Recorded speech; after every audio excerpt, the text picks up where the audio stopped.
What is up, guys? Son of Canadian Rider. I'm with Mike from DRS North, and we're going to give you a recap of the 2022 race in Saudi Arabia, the Jeddah Corniche circuit.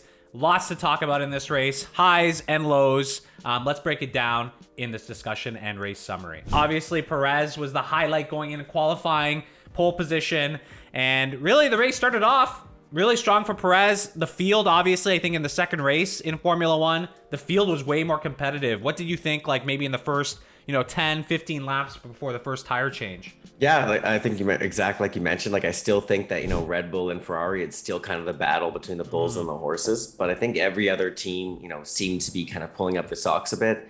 Williams still seems to be struggling. AlphaTauri had the drivetrain issues, so Tsunoda didn't race at all. Gasly actually seemed to be probably performing worse than they did last week, but I don't know if that's just the other teams are kind of improving versus they're staying the same.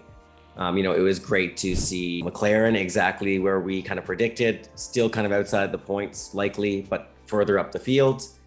And AlphaTauri and Haas are, continuing to, impress, as well as Alpine, to be honest. So. Yeah, Alpine, really strong again.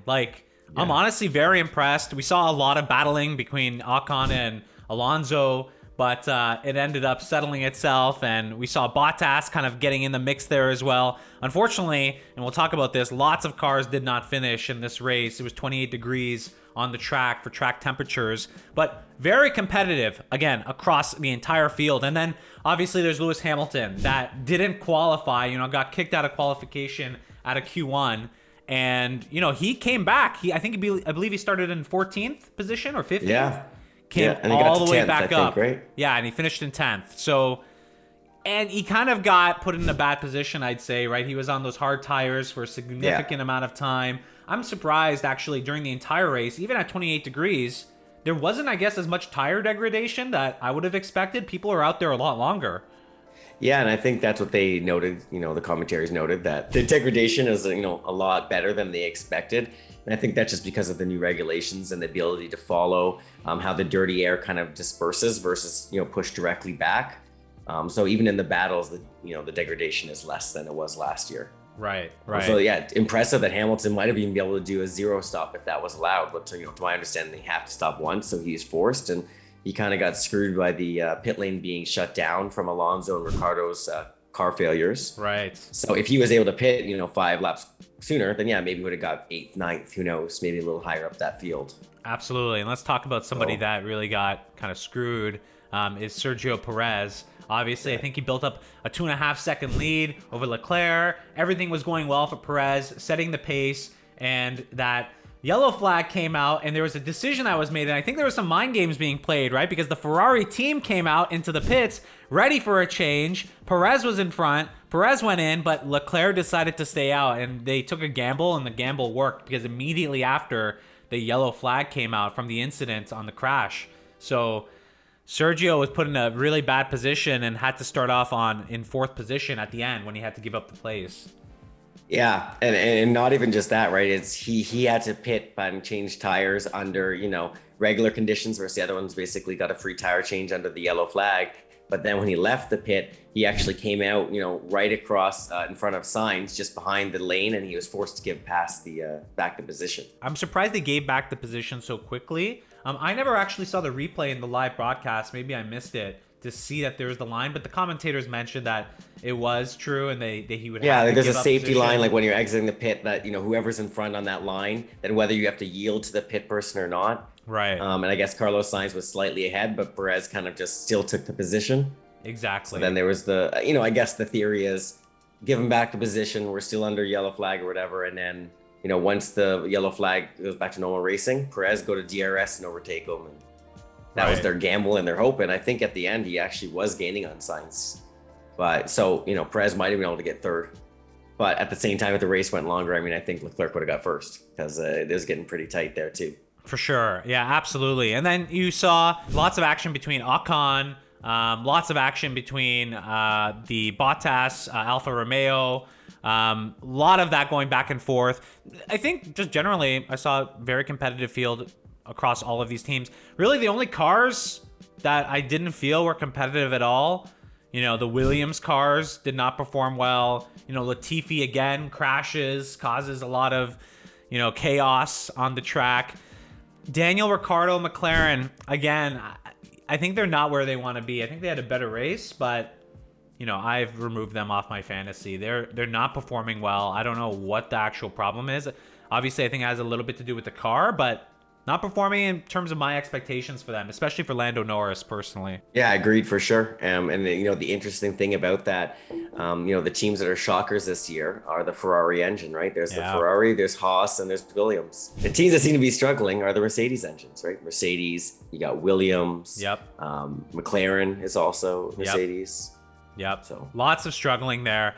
And really, it came down to you know, a firefight between Red Bull and Ferrari at the end with Max Verstappen and Leclerc. Even Sergio Perez was catching back up. If he maybe had a little bit more time, he maybe could have given a shot on Carlos Sainz. But it really came down to Max and Leclerc again. And just like the first race, I think Leclerc was giving Max the opportunity on the first DRS zone to come in, take over, and then he was going to push at the end. So I think maybe we learned from this race that Max was obvious and oblivious to this. He wasn't oblivious to it. He knew that this was happening, and he adjusted a little bit. But I love the fact that we're having this battle, right? And the new F1 regulations allow for this more back and forth that's happening in these tracks. And this track, in my opinion, the Jeddah Corniche circuit, isn't the best track for overtaking. I think it's harder, in my opinion, on this track. Yeah, for sure. It was definitely a great track, and I love the racing, right? Like, you never thought you'd see the days where a Haas could, you know, go in a DRS and overtake you know, Lewis Hamilton. Yeah. And there's even a battle between, you know, Kevin Magnussen, who's driving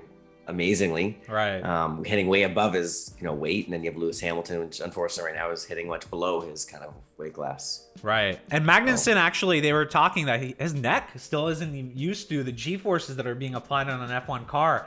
Obviously, he was doing endurance racing before this, but what a story for Haas, right? Last year, complete disaster in terms of, I don't think they got any points last year whatsoever. Yeah, no points. And back-to-back now, points after points in the top 10 for Haas with Magnussen. So, you know, hats off to him. I think if you even look at qualifying, like Mick Schumacher was flying on that lap that he crashed. Like, I think he definitely could have made, you know, the later qualifiers and maybe placed, you know, up there with Kevin. I agree. And you know, I've never seen a bad accident like that, like in qualifying when, you know, a car being in two pieces, like he was pushing it. He was pushing it. That's for sure. I think he gets himself maybe a little bit too hard on pushing it and puts himself in those situations to crash. Thankfully, he's okay. That was a pretty bad crash. And then you have, even like in the Aston Martin, right? Nico did really well, 12th position. Lance Stroll came up from the field, obviously because of all the DNFs that happened, so he placed 13th. But let's talk about all the people that didn't finish.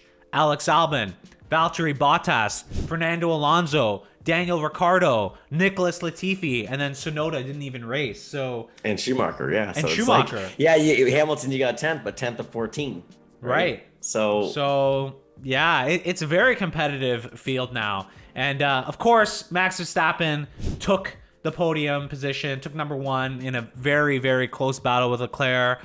Carlos Sainz holds on into the podium. So you have Red Bull, Ferrari going into the next race in Australia. So the Australian GP going out there. I think, again, it's hard to predict what to expect going into the next race. So far, yes, I think what we're seeing is the Ferrari and the Red Bull engines, very strong, very powerful, but it's still close. Like, Alpine's impressive. Mercedes, even still, George Russell's racing really well. So I don't know what to expect. What do you think is going to happen, Mike? Yeah, I love to see it, and I can't wait, right? And I hope that Hamilton gets, you know, his car figured out, so, you know, him and Russell are on the same grounds, and, you know, we'll see kind of the best driver win there. Like, I was really surprised by, you know, Alpine, the elbows out driving between the teammates where they almost crashed multiple times. Right. And I mean, I know that's something that Octon's known for. He's done it with previous teammates, with Perez and a bunch of people where, you know, continual team accidents. But, you know, it's going to be great. I think that, you know, we're 2 weeks out, so you might be able to see a bit more of a shakeup. I still think, you know, race 3, we're probably going to see a similar-ish in terms of, you know, field and placing in order. You know, I think it'll be probably by about 5th race, my guess would be when Mercedes is really going to kind of be more up there. Right. And I still notice some cars still have some porpoising issues, especially on the straight. I don't know if you noticed that on various different cars. Yeah. Obviously, these manufacturers still haven't all worked it out. We'll see how much of an impact it's going to make. But again, another exciting race. I think this is great for F1. I'm really happy, again, to see that it's competitive across the field. Personally, again, we're in the fantasy league of ours, and I really want Perez to get back up there. That was his first pole position on that track. Of his career. Yeah, the first Mexican to ever get a pole in F1. Wow. So that's big. And then he got robbed with the yellow. Oh, God. I still feel bad for him. But exactly. I mean, I would have been happy if he just got the podium like third. That's fine. You know, right. He deserved to be on that podium for this race, but for sure. There's always next one. As well, I'm curious if there's going to be a shakeup with what happens with McLaren. In my opinion, I don't know if they find these results acceptable. We'll find out. You know, what's happening with like Lance Stroll, by the way, the Canadian. I was reading an article and somebody was calling him out saying it's time to quit your hobby, Lance Stroll. I don't know. It's tough. And you have the backup, right? Nico racing above you, right? Yeah. I don't know what that says for Lance Stroll. And I think Seb is going to be coming back next race. Is that correct? Yeah, he should be. I mean, he's been at the last two because of COVID. Yeah. So there's no reason why he should still have COVID 2 weeks from now. But hopefully he can get himself back up in a physical position and be ready to race hard. And then, like you said, we'll see. Does he come back after missing the first two races and instantly get ahead of Stroll? Or does, Stroll, with the car being under his feet for two races, able to, hold off Vettel? Right. Well, it'll be interesting. We'll obviously see what happens in qualifying. Again, if you guys want to follow us along on all our F1 analysis, make sure you subscribe. Also follow Mike from DRS North. I'll leave all his details in the description box down below. And make sure you like this video. We'll be heading to the Australian Grand Prix, checking everything out there, seeing what's happening in qualifying, and giving our full breakdown of that race. If you haven't already and you want to join our F1 Fantasy League, I'll also leave the invite in the description box down below. But thank you guys so much for watching, and we'll catch you guys in the next video.